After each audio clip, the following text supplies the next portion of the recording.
Good evening, everyone. It is raining in sunny California, so that's what all that is. Hopefully it's not too loud. We'll see how this footage comes out. Today is injection pump, and kind of what I did on my pump. This is the pump that came with my motor. It's the VE44 Bosch pump that comes in the first gen Cummins. So as far as parts, what I've done to this, I don't know when the last time this pump ran, so it wouldn't even rotate. Nothing turned inside, and you have to be careful. I took a little pry bar and I couldn't move anything, and there's little bushings in there, so you can kind of take a pry bar on the gears here, move it a little bit. But if it doesn't move by your hand or just a little bit of a pry bar, stop. Take the pump apart just completely. And it's a lot of work, don't get me wrong, but it's definitely worth it. And I think I spent, in the pump total, fuel pin, gaskets, and everything, I spent, well, the fuel pin was a gift from my future brother-in-law. But let's see, 60 for all the gaskets and a diaphragm, and 80 because I got a Denny T fuel pin. This little guy right here, and part numbers, gasket set, sealing kit right there, DGK 121. I just bought the original Bosch stuff because that's what my local injector pump place has. And man, I can't remember exactly. Oh, here it is. This is I just put a 366 governor spring in it, and this is the other one, 1460 503 304. This is the diaphragm for the fuel pin. So I'm keeping all these part numbers so I know what's in it. This is the 3200 RPM spring. So as far as parts, I've got complete everything new, gaskets and seals and everything.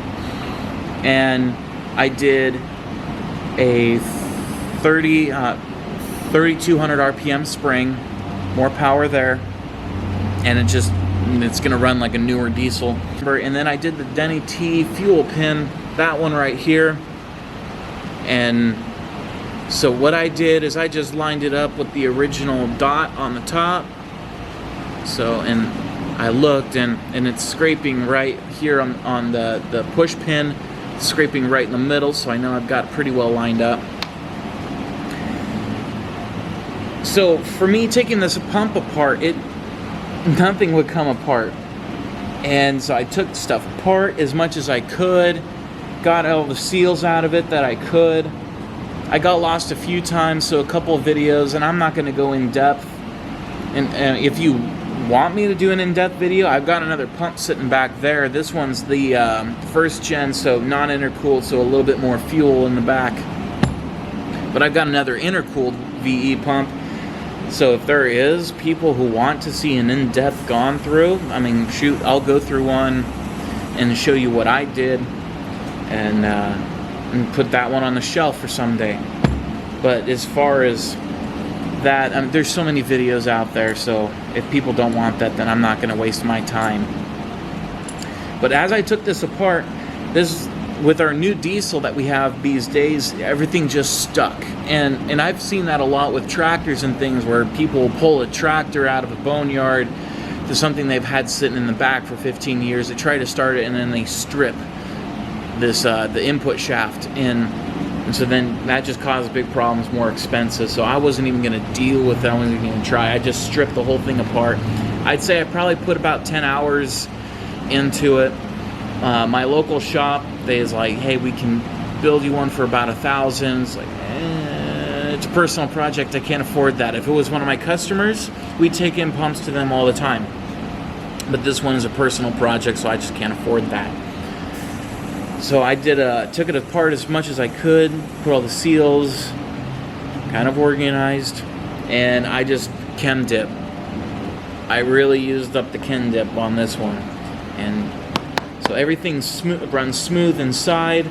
You are specialty tools. The only thing that I needed, and a couple of Torx bits, but got this one weird 3-sided socket for the back, that one there, and just a couple. Like there's one for the side bolts here. So you can find these. You just type in VE pump socket set, and they're on eBay or wherever. It was like $20-30. No big deal. So, and it's just nice to have that kind of stuff. I can do these again. So I did upgrade to this one. Reason being, my old fuel pin was in great shape. Of course, it was twisted to the side to reduce the fueling amount. But yeah, great shape. But when you really put these side by side, you can see there's a heck of a difference. There is quite the fueling difference. So that shows how much deeper this pin goes in that way versus this one. Now, I've seen that people grind this a little bit and modify that. I didn't want to mess with that, and this seems like a better idea, so I ran with that. And a lot of the information I got, this is kind of a compilation of a bunch of people that I've watched and forums I've read. And Cutter Up Rob, he's got a lot of good stuff on his channel on VE pumps. He does a lot of Cummins stuff, and there's this bushing that's inside the fuel pin here, and the way he says it is throw it in the glove box. It reduces fueling. And some things I didn't quite understand, and while we're talking about fuel pin stuff, there's a lot of thinking and a lot of processing on how to tune these pumps, and there will be more videos on me tuning it when I get it in the truck and running years from now. So have fun waiting for that one. Taking off the shoulder inside here, what I did is I took 1/8 of an inch off here. And let me get my phone out. I've written all these numbers, and I've just got a whole folder just as I do things on it. Fuel pin, so this, when you've got it here, it sticks down 1.812. And if you've ever been in these pumps, there's videos, that little pin that goes sideways that hits your little AFC lever inside here, that goes 1.987, which is quite a bit more. So doing that, I got this right about at the center of that pin, so it's close to the end. So that gives me a lot more adjustability inside there. So that just makes it so that the fuel pin can go up further. Now, so we're gonna do it in 50 thousandths passes. It's not a super sturdy clamp.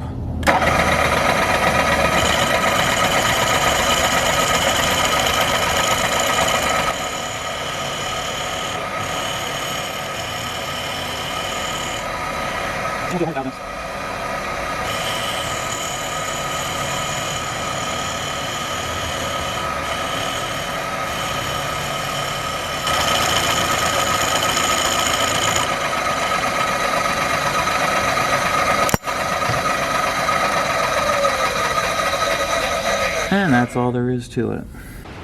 That doesn't really, from when you really sit down and look at the pump, and me wanting to understand how things work on this, that doesn't add more fuel. In all reality, it takes away fuel. It gives you more range in this fuel pin, because that little pin, the push pin, goes inside here, and that just allows less fuel, really. But that gets into the tuning part. So there's 3 things to do in tuning, and I've really never, I found one forum that very well explained it, but I can't find a video. So this is that part on tuning these pumps. Now this is just my opinion. I've actually never done it, sorry. But I'm getting there and it just makes sense. So I'm sure I'm right. Now if I'm wrong, debate with me. Put in the comments. I'm not going to debate because you probably know more than me, but this is my opinion. There's 3 things. The idea is you want to be just as close to black smoke, but no smoke. So you want to just see puffs of smoke and then you dial it back. And the top is what they call the smoke screw, but really it's the pre-fuel, pre-boost screw. This controls how much fuel you're putting in before you hit boost. So you're going to start when you get your truck running good and all that. You're going to push in that screw, and when you just blip the throttle just a little bit, you want a puff of black smoke, and then you're going to pull that screw out a quarter turn, half turn, or whatever, just so that that disappears. Then you know you've got that dialed in. And then in this case, I backed now the second part of tuning it is the wheel here. Now, if you already messed with your pump and you messed up and you don't know where stock was on your wheel, here's that information. I wrote that down. The wheel down, so measuring from your wheel from the top of the threads was 190 thousandths down. That was stock. This pump has never been touched before. So I wrote all these things down so that way I can revert to stock if I need to. And I've got another one of these sitting around, so that's kind of nice. So I went 5 clicks up. Yeah, five clicks up, 5 rotations, and 5.5 was where you run out of clicks. And so then I pushed it back in. And so I was kind of playing with it. And the way I found, and I'm going to show this in a little bit, is kind of controlling where that fuel comes in the boost range. So what this is doing, it's your fuel control through the boost. And so that way it doesn't put in fuel before your boost pressures get up. And ideally, this is kind of what makes sense to me, is you want that to be somewhere around 6-7 psi before it starts pushing in fuel, and that meaning that pin starts to move in here. And then the way mine, there's another guy on YouTube, and he does a good job. In my opinion, kind of doesn't explain it well enough, but if you've been through the pump, it makes sense. He got his to be the pin doesn't move until 5 psi of boost, and then he gets full fuel, meaning that push pin is right in here at 30 pounds of boost. Well, when I pushed mine all the way out with the green spring, now there's 2 springs. The red spring is for with an intercooled, and the green, which should be somewhere around 14 pounds of boost max. Well, this is the VE pump with the non-intercooled, which was 18 pounds of boost max. Because of hotter temperatures, they had to have the boost higher to make them run, because, yeah, here or there, green spring is better. So what I found is, with the wheel all the way out, I get 22 psi of boost gets me to full fuel, and I'll show that in a bit. And I found the minimum was 7 or 8, somewhere around 7 to 8 psi was the minimum boost before it starts pushing fuel in through the pump. And let me show you that adjustment. So you'll play with this, and what this is how it makes sense to me is you're going to be kind of playing with this when you're in the mid-range. when you're kind of, playing around 10 to 15 psi, if you've got too much smoke, you want to push a little bit more air in there. So you're gonna tighten this spring up. You're gonna give it more preload so that it gets rid of that smoke in the mid-range. And then there's the other one where people say, oh, you just screw it all the way in and then call it a day. Well, that's fine if you don't know what you're doing, but here's to understand, this is the fuel screw. This is the high power screw. This is when you're running 30 psi, which is what I'm going to be doing on mine. I'm going to adjust that wastegate until I get to 30 psi. 40 is kind of what they say is max with a stock gasket and studs. So 30, I'm playing it safe. 30 psi, that's double what stock is. So we're doing pretty good there in my opinion. And I might even dial it back. We'll see what happens. Mine, it still has this little ring on there. So I know this hasn't been played with. Eventually I might cut that off. I'm not cutting it off until I put this in the truck and start running things. Now you're going to, when you're hot rodding this pump, the engine, you're going full throttle, you're hitting your max boost. You're gonna screw this in until you're gonna get your black smoke.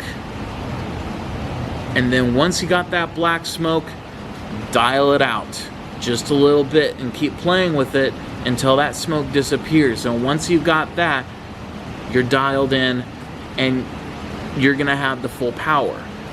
And what is black smoke? Black smoke is just unburnt fuel. It's a waste, and I guess it's cool, but honestly, it's just you're throwing money away. And I'm in California. Cops see black smoke, you ain't driving much further.